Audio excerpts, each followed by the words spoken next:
how the tables have turned from Australia, don't waste my time. to I've got nothing left. I've got nothing left. But before we get started, make sure you hit that like and subscribe button and turn on the bell notification so you know when we upload. Hey guys, welcome to Rugby Heads, powered by the Big Athletic Club. My name is Connor, and joining me are our regular rugby nerds, the Money Nandolo and our RUGBY. Welcome, boys. What's up? What's up, boys? Another weekend jam-packed of code. Quick little show rundown. We start off with our players of the week, our opportunity to give flowers to the players that stood out for us over the weekend's play. Then we go around the grounds and everything Autumn Nation series, and we name our team of the week or debate our team of the week. And then we've got a new segment tagged on to the end.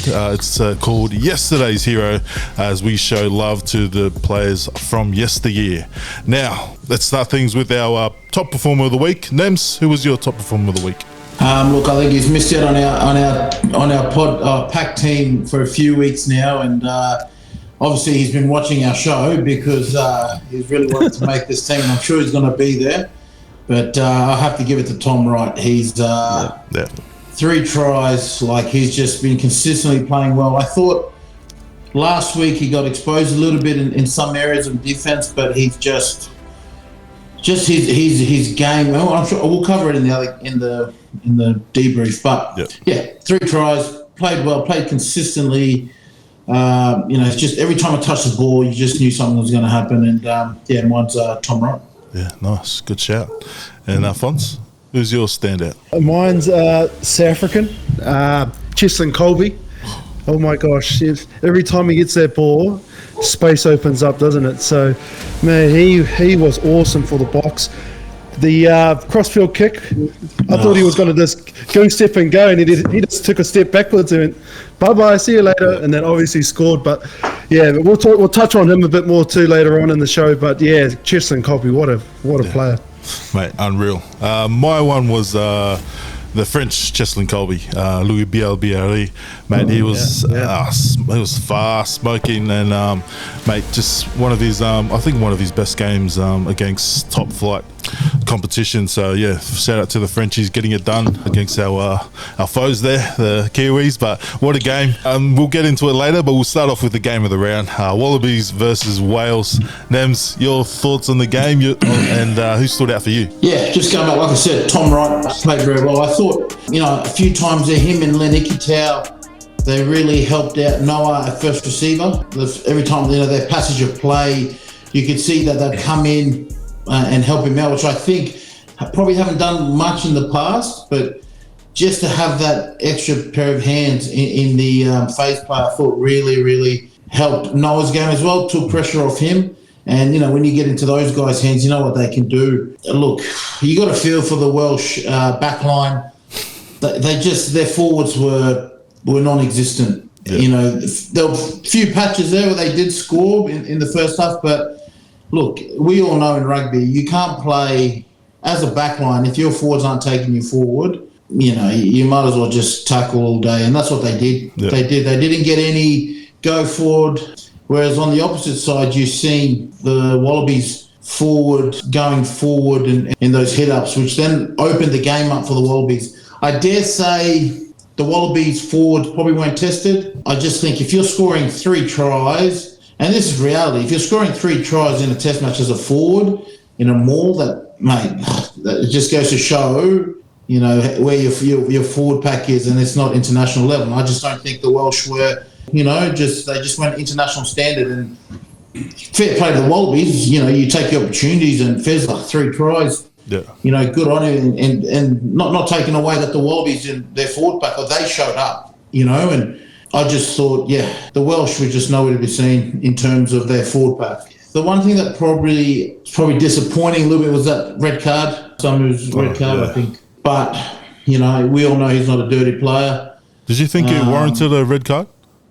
Nah, I don't think so. Yeah, with the amount of calls going on in today's, it's just inconsistent. So it's almost like a flip of I swear the guys in the TMO, flip of the coin. But yeah, it's just frustrating. But dare I say the Wallabies are they're coming good, man. Yeah. They're coming good. They're going to get tested. I really feel that their forward pack will get tested against Scotland. But again, you know, you've got to give credit to the forwards. The Wallaby forwards have changed. And I just think the way they're playing their games changed under Schmidt. Yeah. They're sucking in defenders. They're going those, you know, the phases up front around the paddock. And then when they have the chance to go wide, you've got guys like Ikitau who can offload and all these other guys that are dangerous with ball in hand. But yeah, I just think Schmidt's really changed the dynamics of the Wallabies.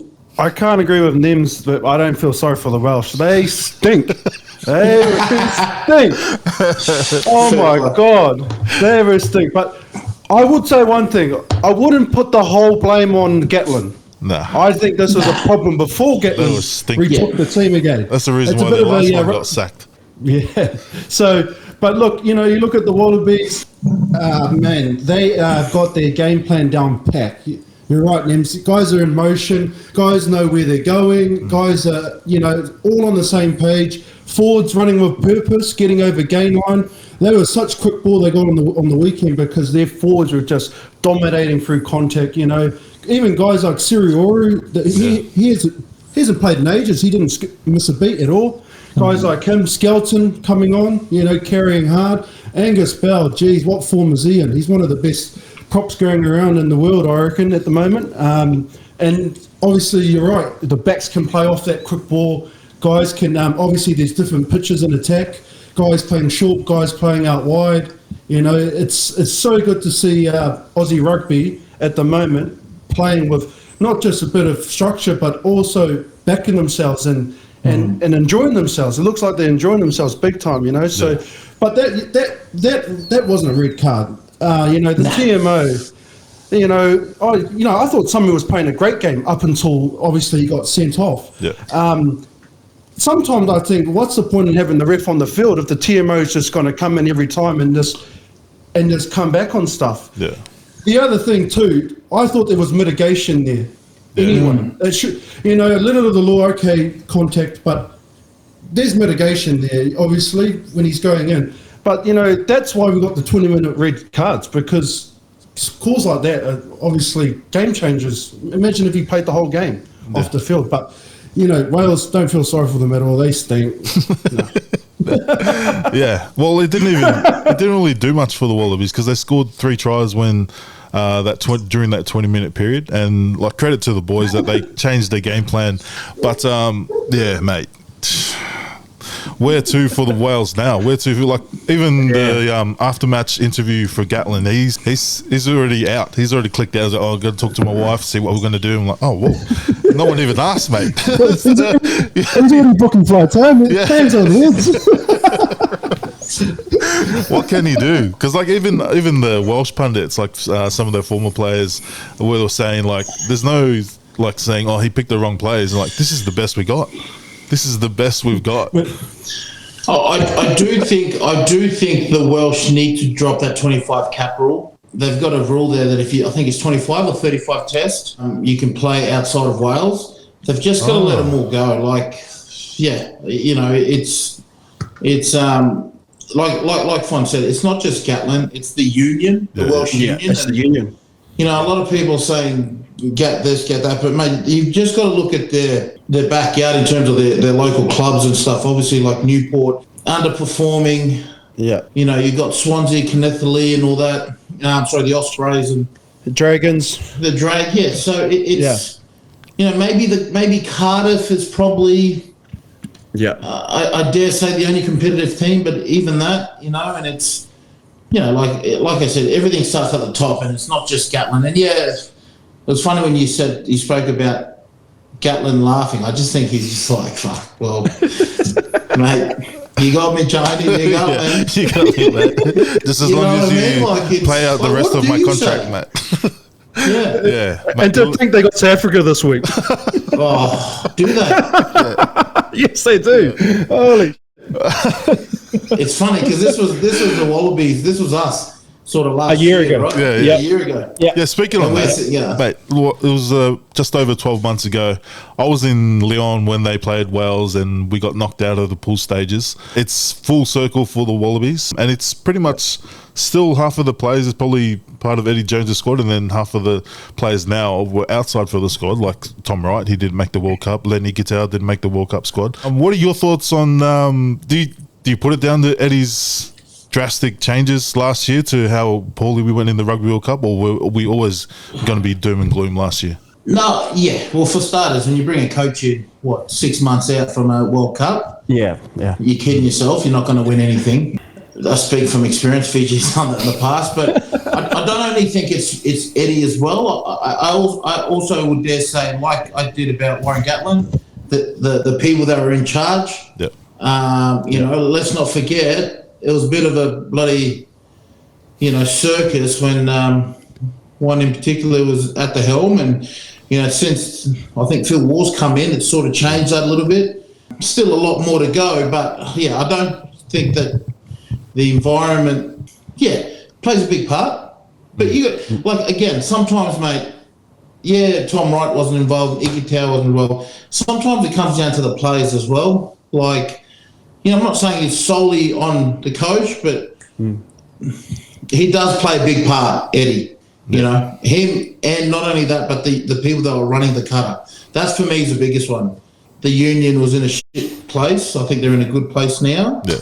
And exactly what Wales going through, Australia went through. Yeah. I'm with Nems. I feel sorry for Wales because I don't see a way back for them with the talent that they've got. Look, yours.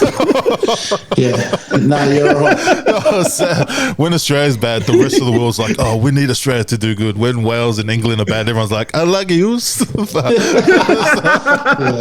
play. All right, and we got across to All Blacks versus France. I thought it was a lot of Kiwis didn't like the game. I thought it was a good game. Nems, your thoughts on the game and who stood out for you?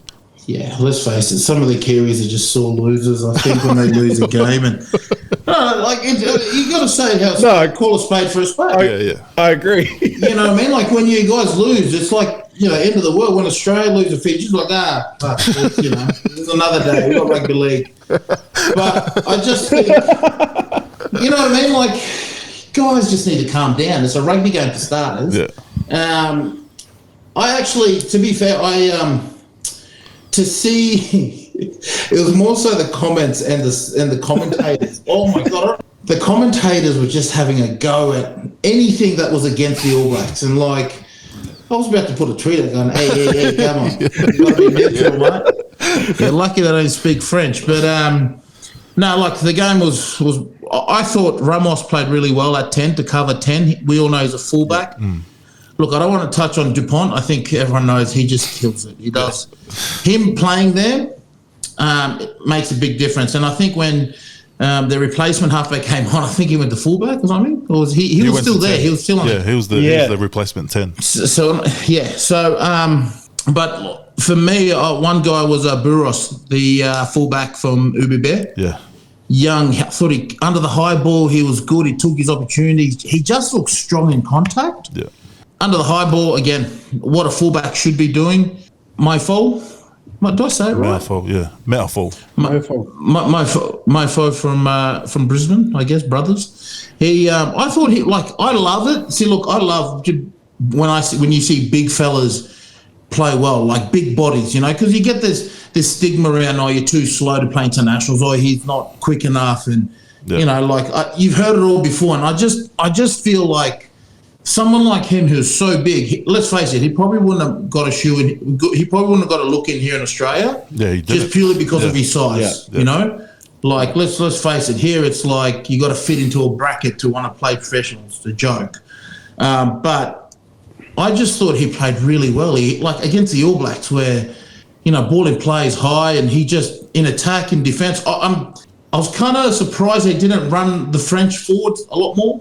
They kept trying to fight fire with fire. It looked like as in in phase play, and the French boys were just loving it because they didn't have to move too much. On the New Zealand team, Roygaard, don't know why he comes off. Like we said this the last few weeks. When he came off, it was a no disrespect to the substitutes that come on, but Roygaard's just a different level. Like I thought he was going toe-to-toe, even maybe probably played a little bit better than Dupont, I thought, when he was on. Yeah. That might be a bit cool, but I just think he was very, very composed. Big game, 90,000. Yeah, why do they take good plays off? Roygaard, he should have just kept playing. You're probably surprised, but I'm not surprised that they didn't win. But yeah, it was such a good game to watch, and you know, it's not a bad thing when the All Blacks lose here and there, but you know, but no, I'm kidding. No, that'd be gutted. And like you said, we heard Jeff Wilson. My name is Jeff. He came out firing already. The tour's not even till next year, and he's already. You're gonna do rugby, you know.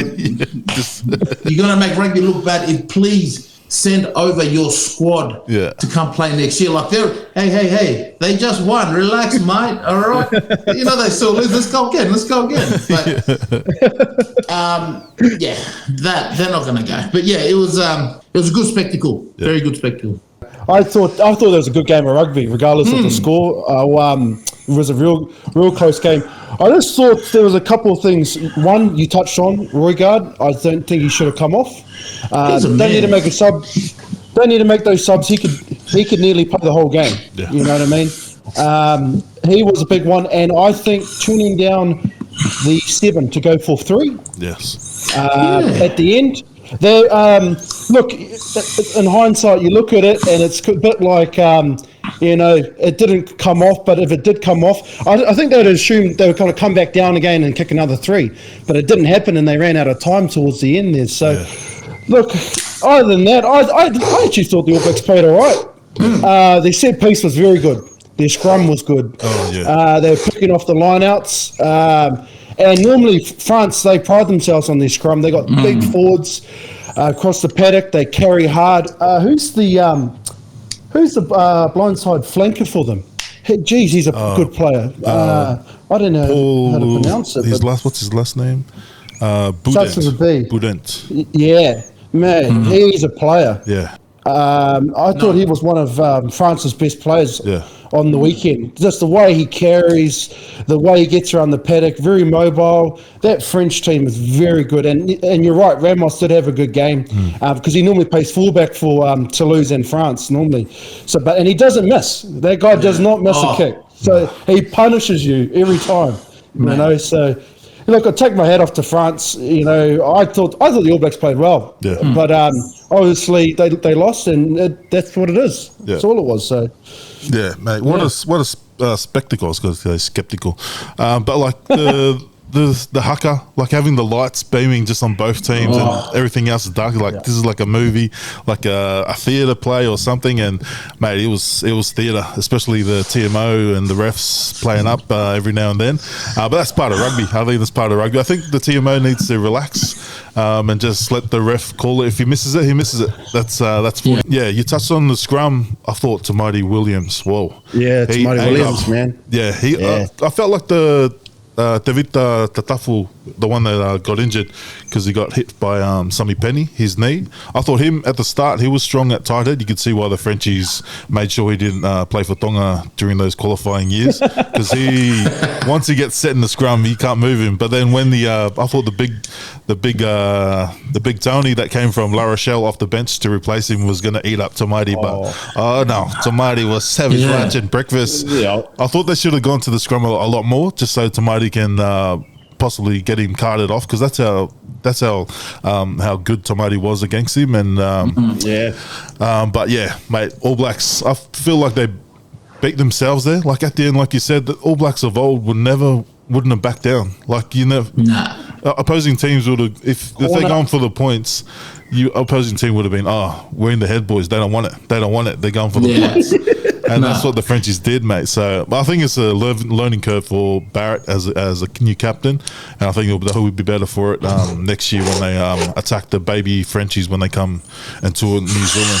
So revenge is coming. Revenge is coming. Get this. I put a tweet out about it, and I said, to think that the French are going to take an academy squad next year. Oh, my God. I got ripped a new one, eh? And I was like...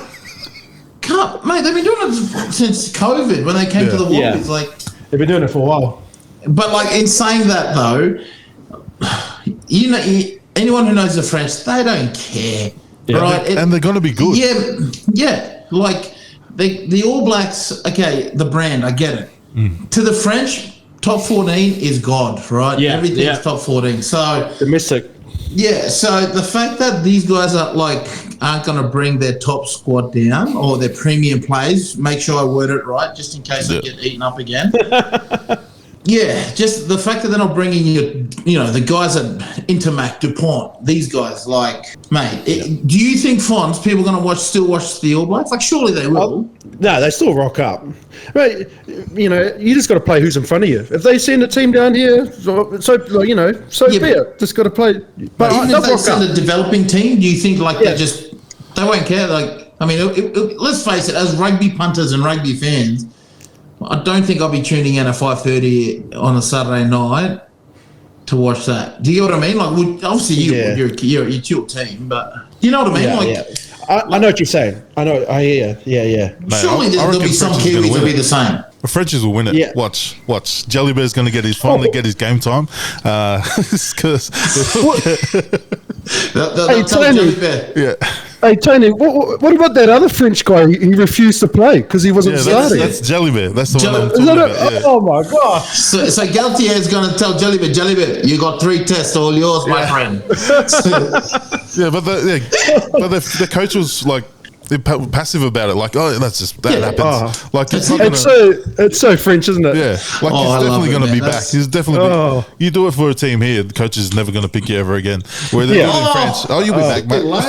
Yeah, put your feet up, mate. And but the fact that he backs him up and he's like, yeah, well, he don't want to play.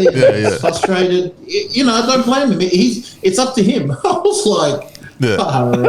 He probably said that while he was sipping on a café long and a cigarette. C'est bon. C'est pas grave, mec. C'est pas grave. I had that question written down here. I said that because Jelly Bear, he told the coach if he's not going to get picked, because in the Japanese game he only got a few minutes off the bench, and then he told the coach, if you're not going to pick me in the starting team, then don't even pick me at all. Because I think he thought he was going to start because Intermac's injured, so then they moved Ramos from fullback to 10, and Ramos doesn't even like playing 10, but he does when they need him at Toulouse as well. But I was going to ask, how were you with non-selections? And if you came across someone that was similar to Jelly Bear, that was like blowing up every time they didn't get selected. I don't know. You go first, Nims. I don't even. Nah, Fonz would have been one of those pretend. They're like, it's all good, but really deep down inside, you coach, mate. Well, look, to be fair, at the start of my career for 3 years or 2 years at the Waratahs, I didn't get picked. Yeah. So it kind of like. Yeah, I guess I was like, I got accustomed to it, not getting picked till I was good enough. So, as the years got on, look, you want to play. Pretty gutted I didn't get to play in the grand final, but like the older you get, you just sort of like, you realise it's a team first, and it's that culture. Well, you'd want to think that. You know what I mean? There's still get some odd apples that think, it's about me. But look, as you get older, you're sort of like, yep, I didn't get picked. I'm gutted. I'm frustrated. But if your heart's in it, then you put the team first. But there's obviously a lot of there'll be a lot of people out there that they'll be gutted that they don't play But I haven't had anyone that's come out like that's been like that. That's just been like, no, I'm not playing. But the Frenchies are like that. They were playing in Montpellier. Yeah. Mate, when someone won't get picked, they just sit on the physio bed the whole day. Hey, bro, je suis train. Non, je suis blessé. Non, c'est pas possible. So, in France, it was always a lot like that. But again, with the bomb squad, some guys didn't want to play. Oh, bloody hell. I agree with Nims. I think when you're a bit younger, you just get, you don't make teams, or you get dropped. You get you get feelings. You don't let your feelings out because obviously you don't want to show it. And then you get a bit older, and you not like you don't care, but it's more team. Like we just want the team to win, isn't it? But It's some funny times when you're a bit younger, eh? The amount of times you'd have a little sook to yourself, you're like, can't believe I got dropped. And then obviously you just got to pick your game up. That's all it is. Pick your game up and that's it. Yeah. Oh, mate. There's some funny ones. I was, when I was younger, I was like always blaming the coach, like, oh, bloody. And then once you realise, like, coach wants to win, mate. If you're good enough, then coach is going to pick you. Yeah. But That's all it is. We had one at West that was pretty funny. There was a lot of, I think it was Reggie's, and Reggie's was full of all the boys that kind of grew up at West and have been at West for ages. And then the first grade was when the coaches and the club brought in players from New Zealand, so it was stacked with guys that first year at the club. And I remember that. And then like some of the guys from Reggie's were getting pulled up into first, and then some of the boys were like, "Oh no, I want to play with, I want to stay down at Reggie's because it's fun," and that's all the boys that I want to play with. And then some of them obviously had to go up, and then.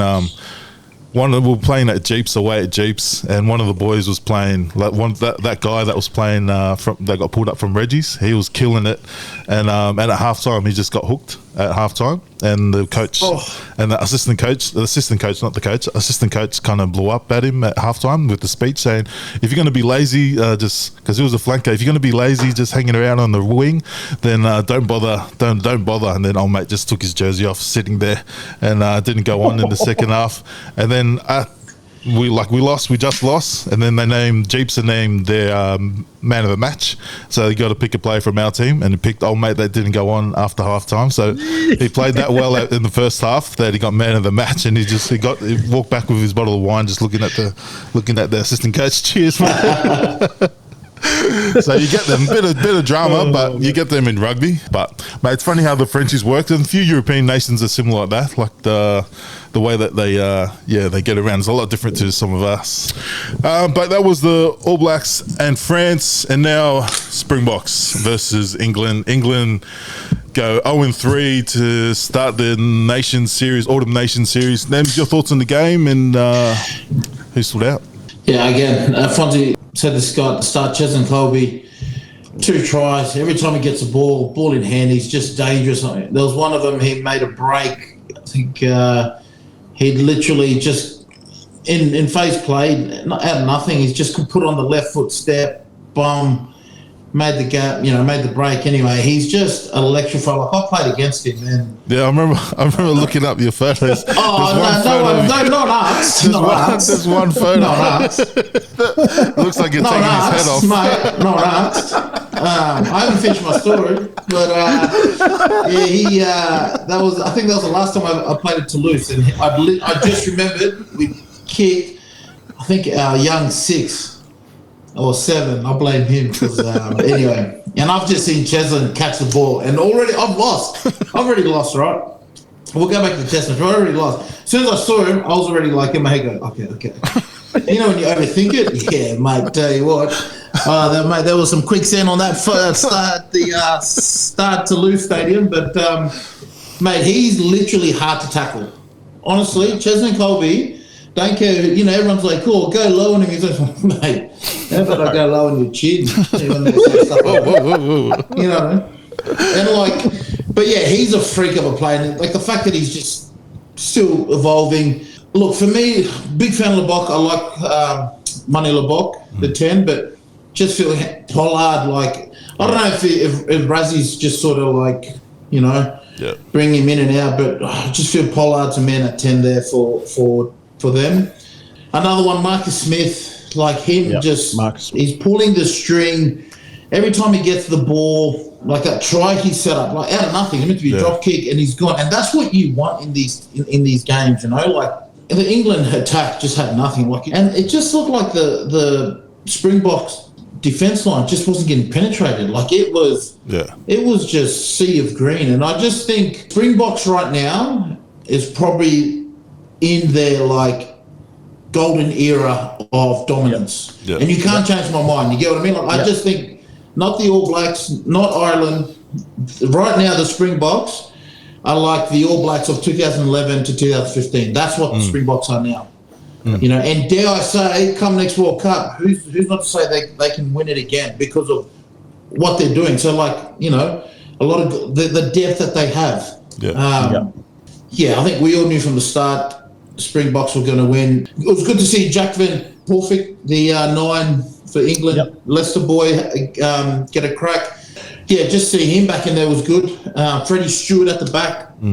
Again, thought he, that try that Cheslin scored. Oh, mate. That's exactly what I was. Like when you give Cheslin a millisecond, catch you up, man. But yeah, it was just Springboks, like I said, dominance. Never looked like losing. They're just making every team look cucked, man, honestly. It's almost like you're jealous. You're that jealous, that jealous cousin. You're like, calm down, bro.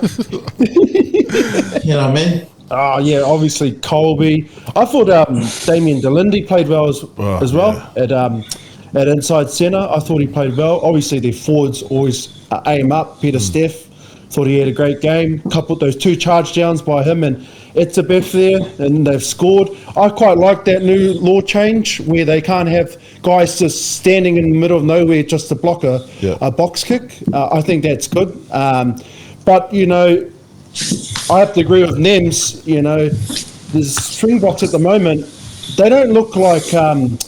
whenever you watch them play, I just feel like they don't stress out. Even if they're going backwards, they just reset and they just hold a strong platform and they just go again. I also think the halfback, Grant Williams, that first try he scored, oh my goodness. Unreal. Oh my goodness. He just looked that way, went the other way, and then he was under the post just like that. So, mate, and even Colby, that second try, he made that guy do the whip and nay now, I think, for a second. So later bolt, so... Oh right my back, God! I've got post-traumatic what's that word? PTSD. PTSD. Yeah, when I watched it, I was I feel your pain, Freddie. I almost broke my ankle when I was cooking salmon and asparagus. Oh my God! And then obviously the other one was his other try off the crossfield kick. He just literally stepped backwards and watched him. He could have waved out to him and he went past him, I reckon. Oh my goodness! So, it's disgusting, man. They are right now. You're right. They are the best team currently in the world. 100%. 100%.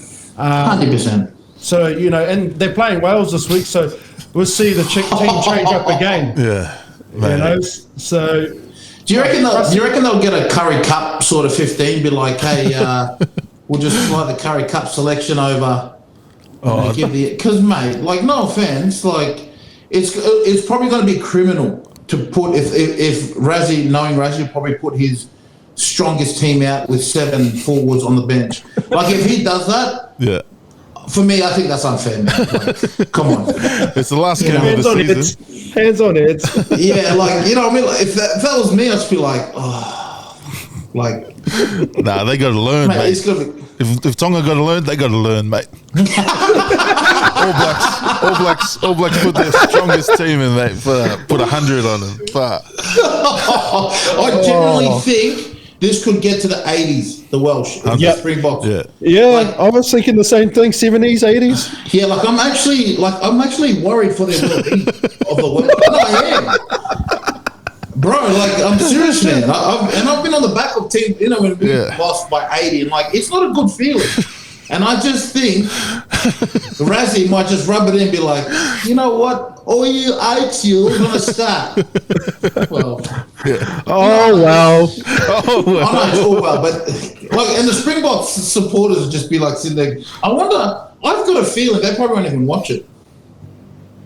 No, they'll watch it.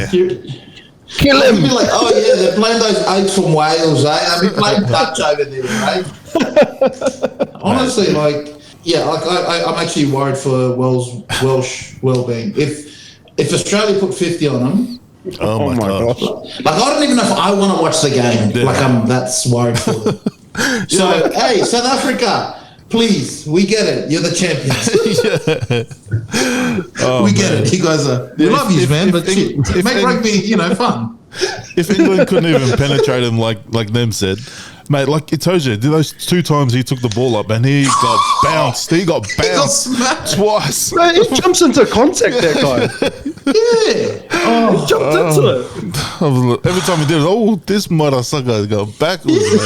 Holy.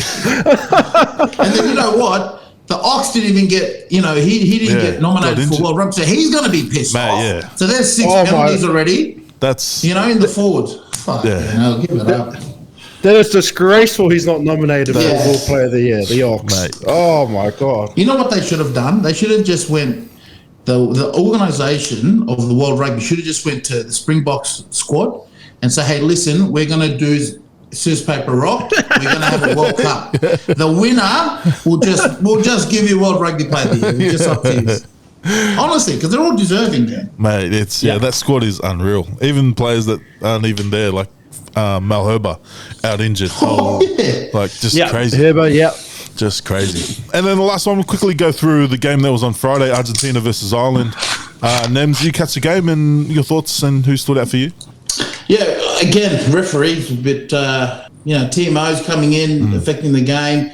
Didn't think Ireland were at their best. Thought better performance. I thought Argentina played well. Slow start, but they just, I just feel that with Contaponi there, that just the way he coaches them, you can see the difference in the coaching style and the way they play.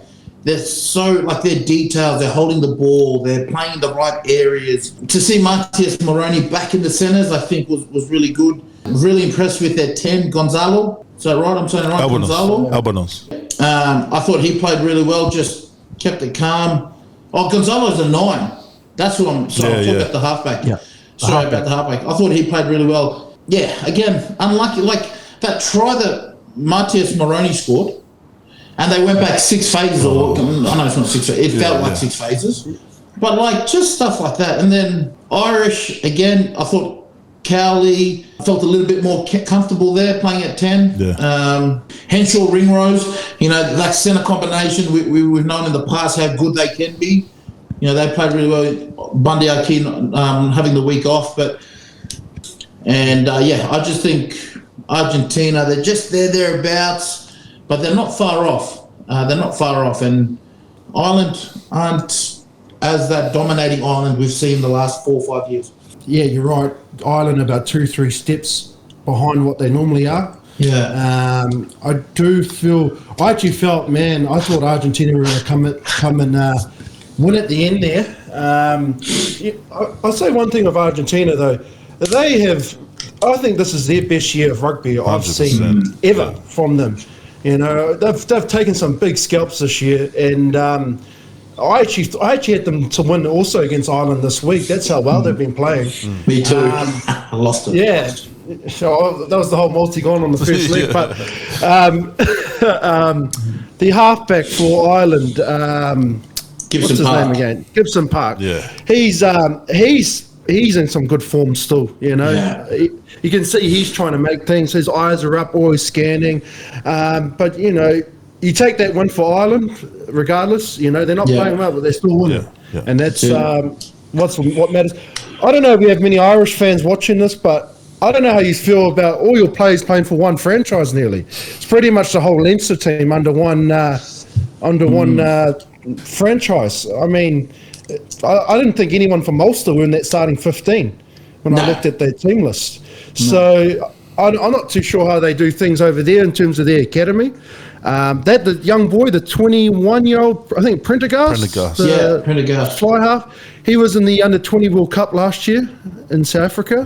Yeah. They got big reps on him. He's only had a handful of games in the URC, so it was good to see him get some game time. But, Argentina, they were close again. They were very good. And they're very physical. Sometimes they lose their way in their structures after a few phases, but they got some X factor out wide. Those guys got good footwork, and hats off to Argentina because they nearly did it. They pretty much nearly won. So Argentina, like you said, Argentina's best year so far. I thought Oviedo, I think, has been a shining light in their season this year. Once again at number 8, he shone against the Irish, and Albanos came out of nowhere during the rugby championship and just stole that number 10 jersey off Santiago. So, mate, I think if they keep growing for next year, the big things coming for the Argies, and that rugby championship next year is going to be even better than what it was this year. So insane. So shout out to the Argies. And then quick little overview of games, other internationals around the grounds. The Netherlands, my adopted nation, they beat Chile. First time they've beaten a country that has qualified for the Rugby World Cup. So, mate, watch the Netherlands, the Dutchies coming through. Hopefully they can qualify for the next Rugby World Cup. And then Japan got away. I watched this game live. Japan got away with a close victory over Uruguay. Uruguay probably should have won, but they just needed some key players to get it done in the second half. I believe in the last 10 minutes was when Japan finally got their two late tries to blow the score line out a little bit. And then Romania beat Canada, not as convincing as before. And Fiji, I thought Spain were going to get the upset. Spain were in front at halftime, and then even 20 minutes to go, Spain were up. I thought they were going to get done. We spoke about this before. I said last week how it's like a yo-yo. You know, it just they're on a high week up. I should know. I was bloody in the squad for a long time, but I just think, you know, like Spain, we're quarterfinalists World Cup. We shouldn't be. You reckon the boys would have went out the night before? Because, you know, Spain, you can get lost and have a look at the.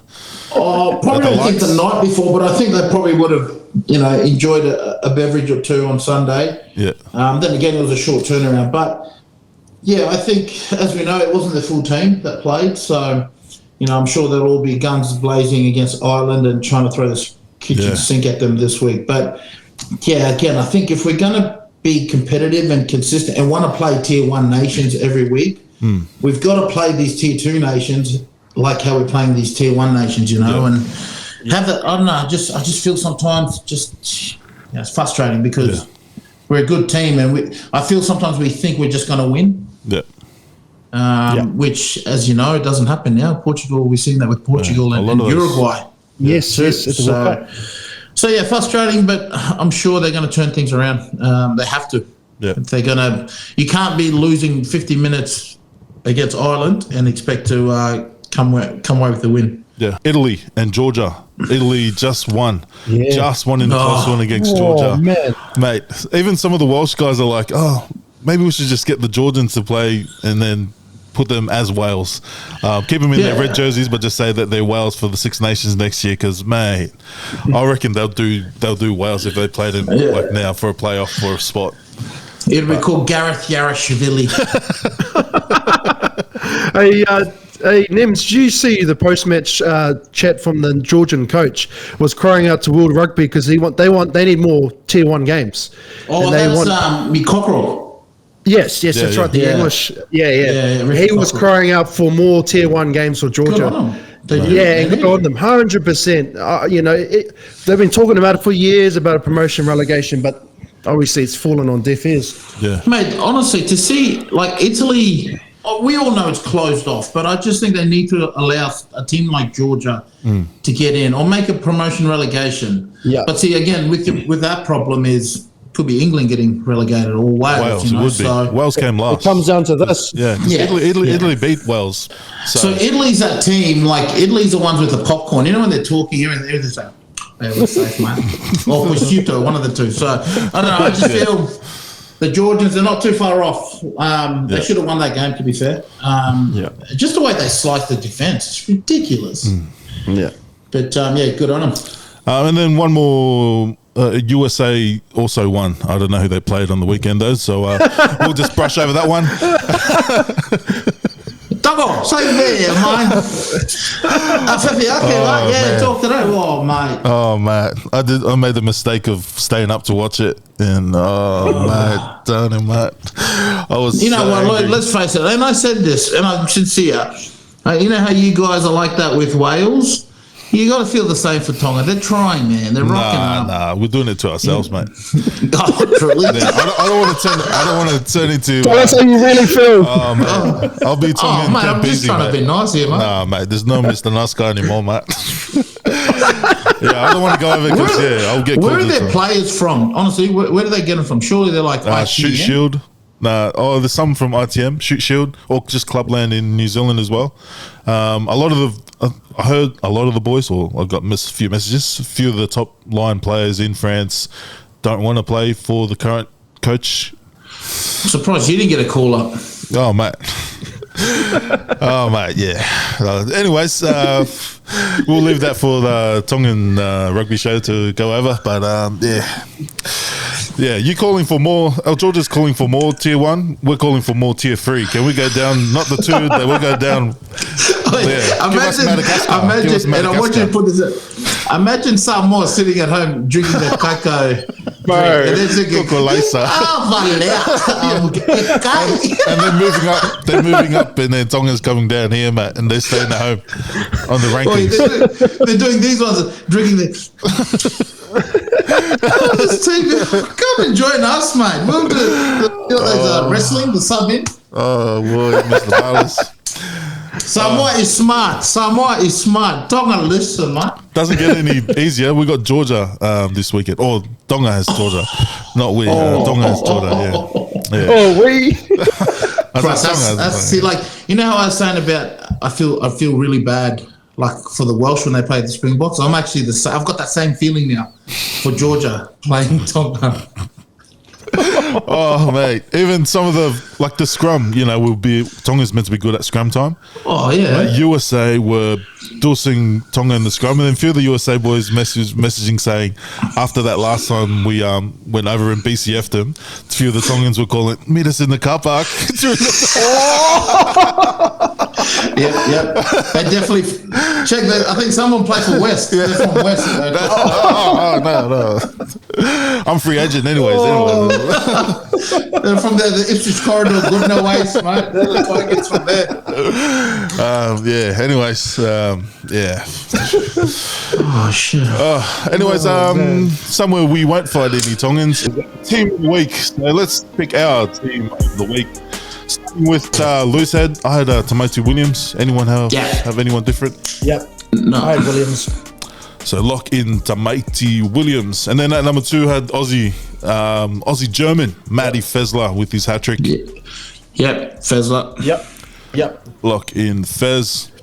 And then at 3, this was a tricky one because no one really stood out for me at tight head, other than Alan Latour, especially around the park.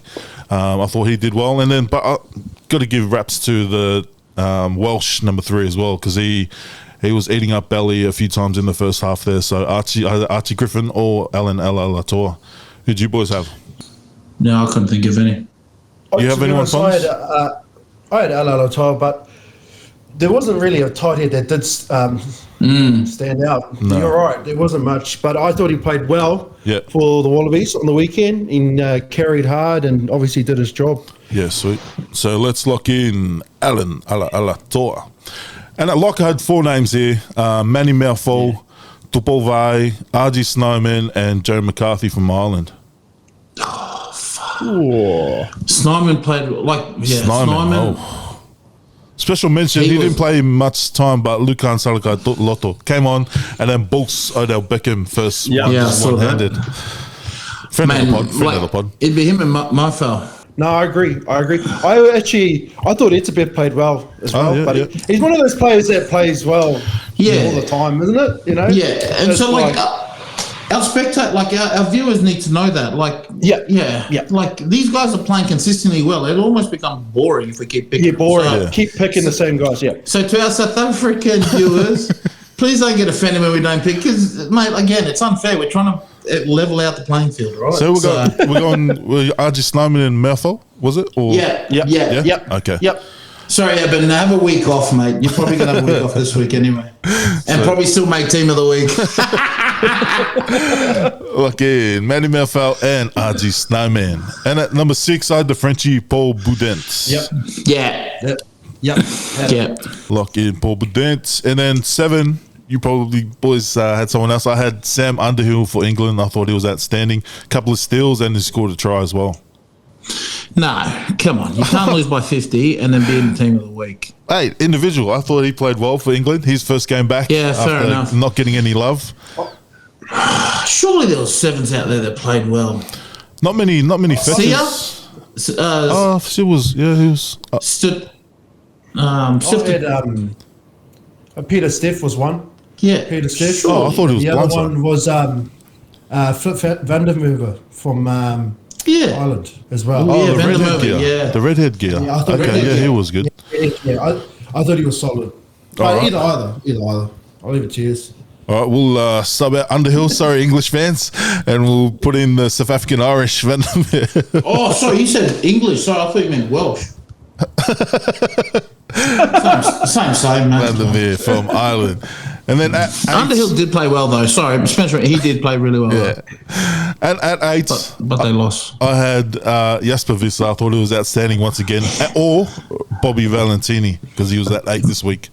Yeah. Oh. Bobby, man, No, I've got to go Valentini. man, he's different, eh? He's different. Ah, man. Yeah. Oh. Yas was good doing the shitters, the over the ball, the small stuff, right? Valentini attack, he's man possessed. Like that's a hard one. I think you should put that over to the public for that one. I just think, yeah, man, like they both played good in their own ways. Does that make sense? Yeah. Well, we'll just put in Bobby Valentini and then see all the haters try and Yeah, but crop this because I actually make sure you put this out there. Leave this out, Teddy. Leave it out. No, I'll put it in the Mate, comments. I'll fucking be in hell. the comments. The first one in the comments. Oh, it's the other guys, mate. Yeah, mate, yeah, fine. This guy throws us under the bus. Hey, man, bro, so you gotta don't get keep him bloody quick. backing him up. You got to get in quick, mate. You got to get in quick. Mate, if you want to see a wrong'un bowl, this guy here, mate, he'll give you a flipper. Oh, bro. So lock in Bobby Valentini. At 9, I had Grant Williams from South Africa.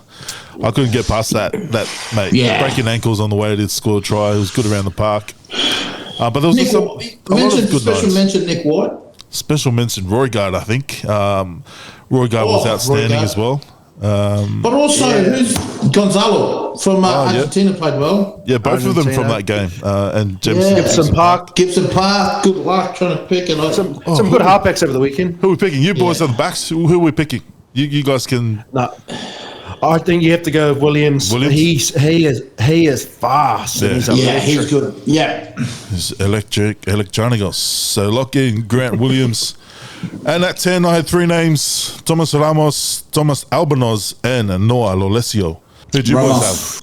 have? To play out of position, remember, to play out of position against the All Blacks and have to put up with a sook of jelly bears saying, I don't want to play, it's not for me. Is that training at Jellybees just there watching? Yeah. Imagine training tomorrow when they have their big test Tuesdays. Oh, yeah. The fellas just looking at Ramos like, mate. Ramos like, Yeah, Ramos like, I don't want to play here. You got to give a special mention to No, Marcus played really Smith. well too. Oh, Marcus Smith, Marcus Smith. You got to give him a. Nah, mate, he's his by kicks- far the best English player at the moment. Yeah, but he- his kicks, they just man. can't seem to win. They're not winning. Yeah, exactly. He pissed me off in the second half when they're chasing the game and they're attacking. When they're just before the 22, he kicks the ball, and they're not like decent kicks. They'll just kick straight to the fullback. So, yeah, he lost my points there. Tony's spoken, mate. Yeah, There you go. yeah, that's why There he you wasn't go. on my. He It wasn't on has my to be out list. of Ramos and Lolesio. Mate, Noah was Ramos, I outstanding too. But yeah, you have to give it to Ramos. But Noah, mate. Mate, outstanding. It's good to see him and his Brumbies teammates pretty much just doing what they're doing at the Brumbies international stage right now. So, lock in Thomas Ramos. Okay, on the wings, Cheston Colby and Louis Biarre. Who'd you boys have? I had the Yeah, same. Cheslin had to be Had there. the same, but I'll give a special mention to Caleb Clark. I thought he played well He's on the all, left yeah. wing. Yeah, He carried hard, but yeah, I had those two wingers. Yeah, sweet. 100%. yeah. Lock in the Crazy. two Power Rangers. And then in the centres, I had Damien Dielende at 12 and Gary Ringrose. Oh, yeah. Ekitel 13, I had him at 13, I had Delinde at 12. But Creel played well too, though. I thought Creel's hustle and defense was good. Yeah, true. Moroney played well at 12. Come on, there's a lot to choose from here. Yeah. You couldn't go wrong with Moroney as well. Yeah, I reckon we give Moroney a crack. I reckon he played well. Yeah, Oh, pretty you're going to shots, break the yeah. internet on this one. I can feel it, mate. I only saying that because Nim said it, so don't hate me. Oh, no, but Delende Mate, played. Delende, No, mate. You When he can't. It broke has to be a through- winning team. When he broke We've through, learned this in the past. and then, mate, that line break from Dielende running through 2 forwards, I think it was. Oh, Delende 12. Delende. Mate, unbelievable. Yeah, Delende 12. See, Mercedes. Saving myself in the comments. See, I told the other boys that. And then 13. Are we going Lenny or? I had Ringrose, but Fonz, your center. You said Lenny, so that Ringrose. Yeah, what do you? You're a center. What do you think? Yeah, you're a center. What did Moroni play? 13. 12. He played 12. Oh. I'm gonna to Lenny Kittel. He deserves a spot. All right. Yeah, fair enough. He deserves a spot. Yeah, I thought he played well last week too. He deserves a spot. Yeah. All right. Back in our team of the week, Len Ikitel. I think he might be the only one back for another week. And at fullback, it was my pick last week, my pick this week, and my pick forever, Tom Wright. I got overshadowed last week by the other two, but who are we going to pick at fullback, boys? Nah, you can't. He's like I said, he's been watching our show obviously because he's wanting to make this team, and he's going week to week to week. So no, he doesn't watch our show. So, but I'm just saying. Who did you pick last week? Yeah, who'd you boys pick last week? They put Will Jordan. Will Jordan. It was Will Jordan. Yeah. I thought that was criminal. Yeah, I thought it was criminal. But if you watch the stats and what he did, then let's dissect the game a little bit. But Tom Wright has literally gone another level. You can't ignore it. So he is our 15 this week. Okay. Congratulations, Tommy. You deserve it. Lucky Yes, Nems, you passed the test. You should have said it was Ironside, mate. He gaslighted me into making the decision. Yeah. You passed the test. You did it. Was he on the point for you? But like I said, he's obviously pissed off. I reckon that the Wallabies will be talking. Hey, do you watch the pig? That old father bloody. Yeah, he said you made. What an idiot, eh? What a little. What's the state of him? Sorry, mate. Tommy, you made it, mate. So, Good on you, mate. Yeah, lock in Tom Wright, and that is our team of the week. And make sure you let us know how we did in the comments. Instagram went off last week, so keep them coming. He said that. Okay, and then a quick little match predictions.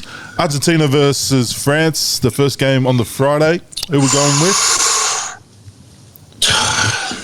France 13 plus. Oh, I don't know. Really? Okay, mate. Let him have it. We were rubbish last week. You agreeing? 13 plus? Yeah, well, no, but Fonzie's confident. He's drinking his protein drink, and he's. I don't know about that scrum. Because got a feeling. I reckon it'd be closer.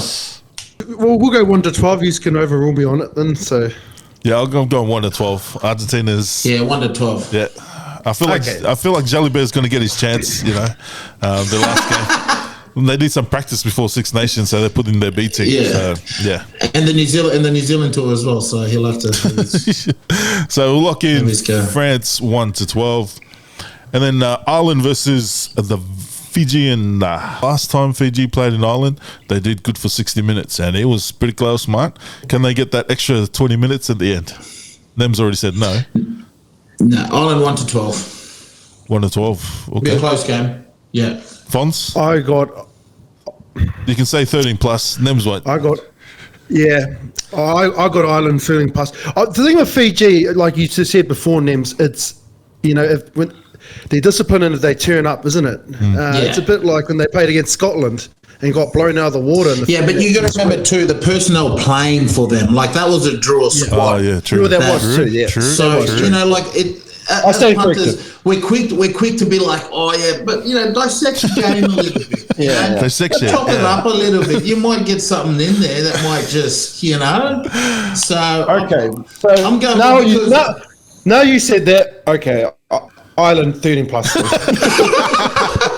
Mate, I'm going 13 plus as well, mate. I hope I'm wrong. I hope I eat my words, and I hope Fiji. You're gonna eat it, bro. I'm gonna eat.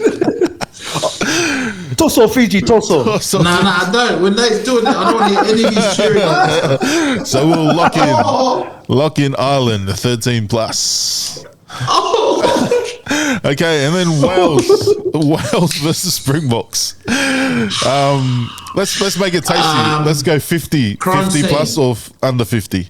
Crime scene. Investigation should be called for this Saturday at Principal.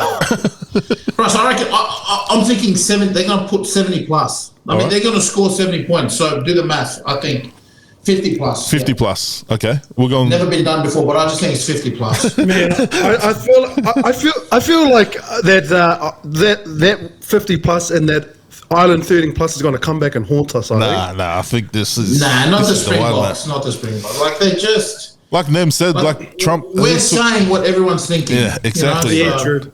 Trump says, never been done before, mate. 50 plus. Never been done before. They said it's the greatest one. So we're going to lock in Springboks 50 plus. if that's an option, we'll find it. We'll find it. And then Italy versus the All Blacks. All Blacks 50 plus. Ooh, 50 points. They're going to score 50 points. So whatever, 30 plus. 13 plus. It's going to be. All right. Yeah, 13 plus. Lock in the All Blacks. I'd even say 20 plus. Is there? Can you do that? Yeah. No. You We'll can. be safe with 13. Yeah. Because you think they're going to make any changes? Like change the whole squad to let the other touring players play? Yeah, Luckeye will play. Plummer will play. Karithi will play. That's good. Ruben Love and Penanara's last game and hopefully Sam Kane's last game. Yeah, so 13 plus. Yeah, and yeah, he just said that the way you said that, and hopefully Sam Kane's last game. You got the words. I didn't mean it like that. Yeah, you know what I'm saying. You know what I'm saying. I'm just cleaning it up for the viewers in the comments, mate. Why Chiefs supporters happy? Hopefully Sam Kane's last game, but yeah. So New Zealand, Nem said 20 plus. We'll look it up in the thing. And, Yeah, I'd like to see that actually. All Blacks 20 plus. Scotland versus the Wallabies. This will be probably the game of the round, I feel.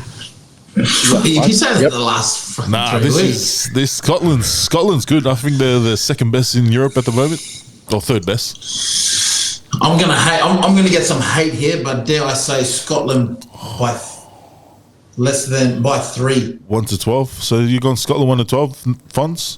No, I've got the Wallabies 1 to 12. Yes. Okay. It's going to be close though. It's going to be a very close game. This is going to be. It's gonna be close. Yeah. It could go either way. I just think at the moment, the way that the Wallabies have been playing, they're looking very good at the moment. Very good. Mate, yeah.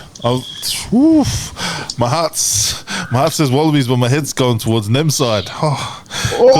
Mate, Scotland. I want to be wrong. I want to be wrong, but I just think Scotland had an easier run. Yeah, and they're good. Like we keep forgetting they're good. Finn Russell's back. Like he's playing.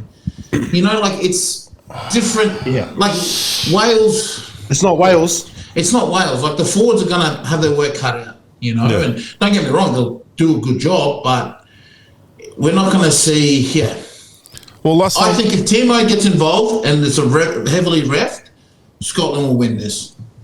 Well, last time we picked England and the Aussies won, so let's do it again. Maybe where the bad luck comes. So let's go Scotland 1 to 12, and please, boys, prove us wrong. Prove us wrong. If not, money in the bank. Let's go. And then the 3 last ones, we got England versus Japan. England 13 plus, unless you think the Japanese are gonna. I don't know, mate. The way England's going, I wouldn't be surprised if it's Japan. Japan's England gonna win. England by 20. Yeah, Japan struggled against Uruguay. I was watching that game, and Eddie was not looking good in the last few minutes when they were almost losing to Uruguay. They'll have something to cheer about the English. They'll get to beat Japan this week, so I'll give them that. Yep. And my big prediction is Helu's going to start this game. He's going to be his first start because when he came off the bench, he was killing some of those poor Uruguayans. He probably should have got red carded one of those hits too. Anyways, and then Spain versus USA. Spain are looking good. USA also looking good. Yeah, Spain. Oh, okay. 1 to 12. 12, yeah. Where's that game? Where's that game in Europe? It's got to be in maybe Barcelona. They already played in Madrid. So lock in Spain 1 to 12. Just for our American listeners, I'm supporting USA this game, but just for the bet, mate. Disclaimer. And then everyone knows last game, Tonga versus Georgia in Georgia, 13 plus. Call it off. Yeah, USA got 13 plus on Tonga, so we're going to go Georgia 13 plus. Georgia 13 plus. Nah, you can't be like that to our tokos, man. You know, we all go through some hardship. Oh well, no, they do it to themselves. You do no, yeah. Brass. Some worse than others, but it's fine. Yeah, still back the boys. Yeah. So if you're Tongan and in Georgia, make sure you get out to the game with all your flags and let's go, let's go. So lock those picks in and make sure you bet responsibly. It's meant to be fun, okay, mate? So just a little bit of money on the multi. Okay, and then new segment, yesterday's hero. You know, call out some of our, or give some flowers to some of the heroes of yesteryear and shine them, and then show them to some of the younger generation now that don't really know these players or some of the heroes from the past. Nems, who's your flashback? My flashback is none other than number 12, former Nche boy, part of a premiership Nche team back in 99, I think it was Junior Palasasa. Played for the Reds, played for the Western Force, played Australia A. Unlucky to not get in the Wallabies. Thought he played, just some guy that I looked up to playing 12. He was really good. You know, I loved the way he played, went hard, loved the piss. You know, he took me under his wing when I was over there in Perth in 2006 once upon a time. And, great player, good man, and, good Nche man. So, Junior Palasasa. If you guys, he'd be similar to Ikitau today, I reckon, at 12. Yeah. You know, just goes hard, skills. Had a stint in Argentina, played there for a long time. But I think he's back in Perth, actually. I think he lives in Perth. His wife's from there. So, yeah, Junior Palasasa's mine. Yeah, that's crazy because mine was Junior Palasasa as well. I had him ready for last week. I remember he's even from Rugby 08. I remember playing Rugby 08. His cornrows in there. But because I was a leaguey, and I remember Junior Palasasa was at the Broncos for 2 years, and then he switched over. And then I've always followed his career throughout the Reds, and then mate, that was funny. But I also had a backup. I didn't know if anyone was gonna, but yeah, that's crazy that Nems had the same one. But my backup is another one from Queensland. He is Tongan, Swedish, and Aussie. One game for the Wallabies. Went to Southport School on the Gold Coast. This was before like social media days, and you go around and you always hear about the buzz on this guy in school just sending people to hospital. Lloyd Johansson, I forgot to say his name. Lloyd Johansson, mate, he was the chiropractor. Mate, he was, and it's mate, he was coming through the ranks at Queensland. He's from Melbourne as well. That's why I was, a big fan of this guy coming through. My first time watching him was when I went over to watch our mate Pulu play for Sunnybank, and then Lloyd was playing for the Breakers. So this was back when I don't want to name get all the names done or yesteryears, but greats like Rodzilla was also playing for Sunnybank that day, and just watching Lloyd. I think it was fresh out of school as well, watching him run and then push on to the Wallabies. He definitely should have played more, but I think he went overseas too early. But Lloyd Johansson, mate, he was a cracker. Similar these days. I don't know if there's any big hitters in the centres these days like Lloyd. And he was a stocky. He would have been only 5'10" or 5'11". That's been kind as well. Big size. Yeah. So, mate, shout out to Lloyd Johansson, who's my shout out from the yesteryear. Fons, who's your flashback? Well, just before that, mate, this is a great segment, I think. There's some old players who come to mind. For me, one growing up was a guy named, you most probably know him, Ruotapuki. Was a centre. Yes. And he obviously... he never made the All Blacks, from my understanding. He got as far as New Zealand Māoris. Yeah. But he was in his prime. He was knocking on the door when he was at the Blues. He even captained the Blues for a bit there when he was obviously around that Tui Tupo McAllister era. But also his work when he was playing NPC rugby, he played for Bay of Plenty. They won the Shield. Also played for North Harbour for a bit. Ruotapuki, man, what a step he used to have. Right. Oh, he also played for Munster. Yeah. Led the haka against the All Blacks as well. Yeah. So, very, very good player. You know, one of those guys that was knocking on the door for international rugby, but just didn't quite get there. Mate, what a name, mate. That's a big flashback. Good shout. Yeah. Good shout, that one.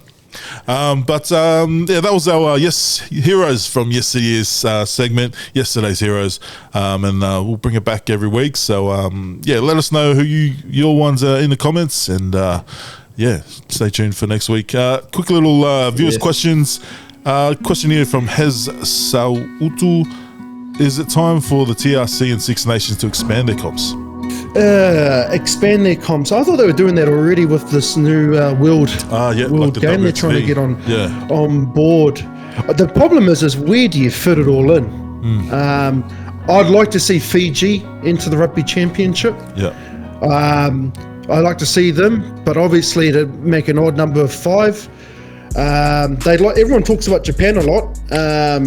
It's kind of like that cousin. It's kind of like that cousin that's got the money. So we'll invite the cousin that's got the money to the party. That's what I feel about Japan.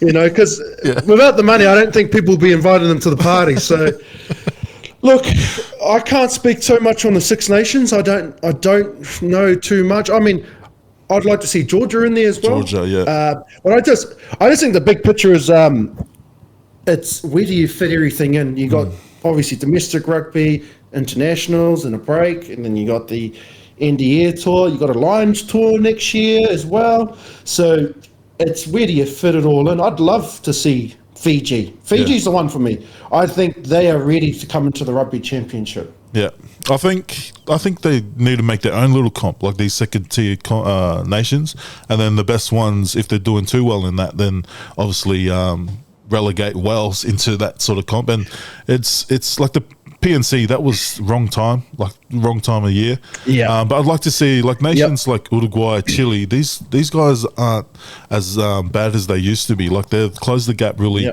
thin, and they need to sort of look after the tier 2 nations, give them a little something like the Six Nations, similar to playoffs, better than what the PNC was, because that didn't work.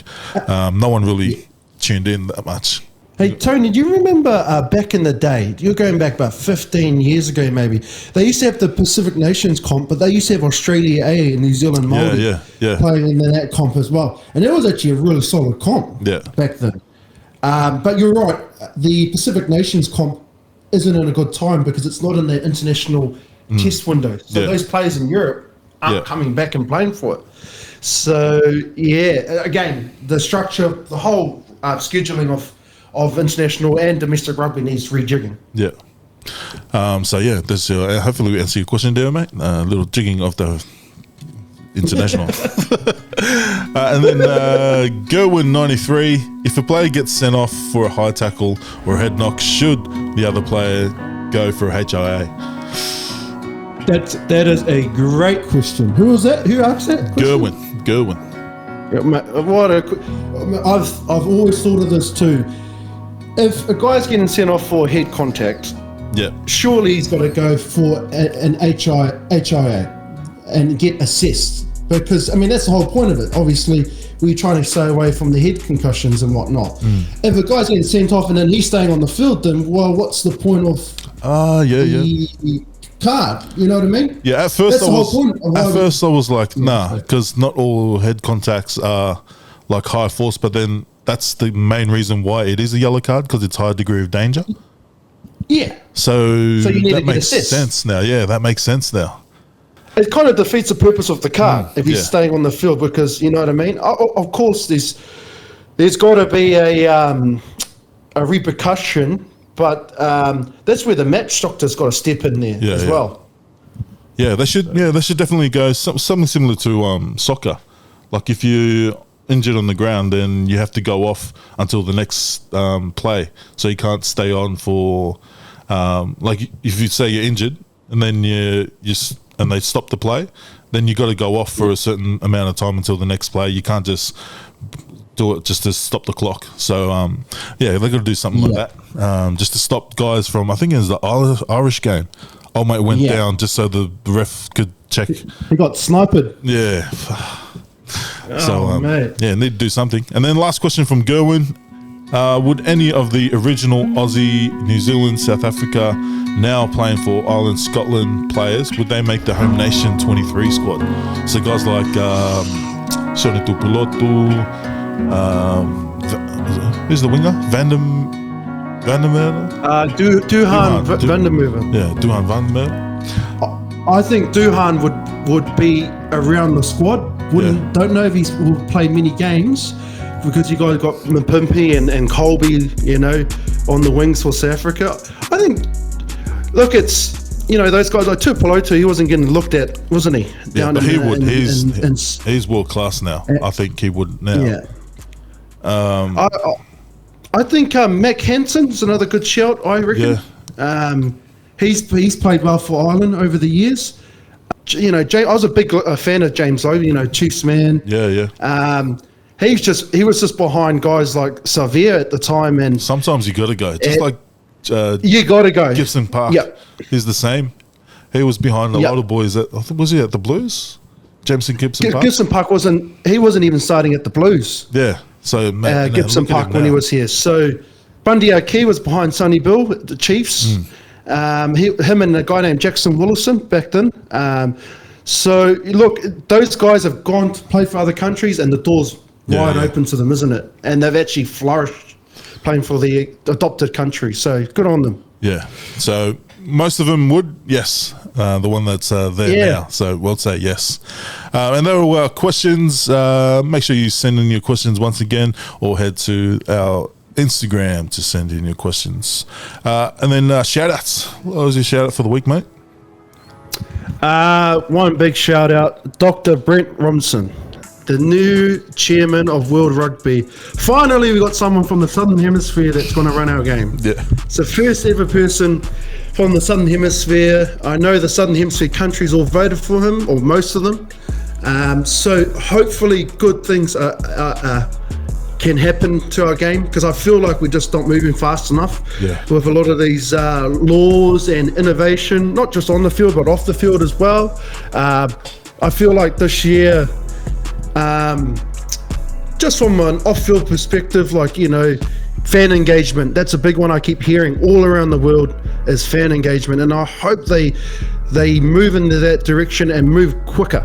Need things to speed up, taking too long. So big shout out to Dr. Brett Robinson. Shout out Brett Robinson. And my shout out just everyone tuning in. Thanks for tuning in, guys. If you're at this point and you haven't already, make sure you like and subscribe. But thanks for tuning in and supporting the Rugby Heads show. Make sure you get over to our social media pages, Big Athletic Club, and also we've got a Rugby Heads Instagram account as well. But yeah, thanks for tuning in. Fons, thanks for calling in. Nems, also thanks for calling in. Must have had daddy duties calling last minute. And we'll see you guys next week. Up the Wallabies and Tonga. See you guys. Thanks, Mark.